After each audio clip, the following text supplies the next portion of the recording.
கனடாவின் தற்போது வேலைவாய்ப்புகள் அதிகரித்து வருவதாகவும் ஜனவரி மாதத்தில் மாத்திரம் 76,000 வேலைவாய்ப்புகள் வழங்கப்பட்டுள்ளதாகவும் அந்நாட்டு ஊடகங்கள் தகவல் வெளியிட்டுள்ளன. இதனால் கனடாவில் வேலையின்மை விகிதம் எதிர்பாராத விதமாக சரிவடைந்துள்ளதாக தெரிவிக்கப்படுகிறது.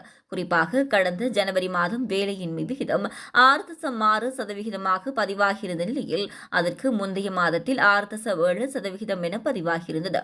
கடந்த டிசம்பரில் இந்த எண்ணிக்கை 91,000 என இருந்தாலும் தற்போதைய நெருக்கடியான சூழலில் 76,000 வேலைவாய்ப்புகள் என்பது குறிப்பிடத்தக்க முன்னேற்றம் என்றே கூறப்படுகிறது. மேலும் கடந்த ஆண்டை விடவும் இந்த ஆண்டு 15 முதல் 24 வயதுக்குட்பட்டவர்களுக்கான வேலைவாய்ப்பு 1.1% அதிகரித்துள்ளதாக தெரிவிக்கப்படுகிறது. இப்பிரிவில் வேலையின்மை விகிதம் 14.2%இலிருந்து 13.6%ஆக குறைந்தது.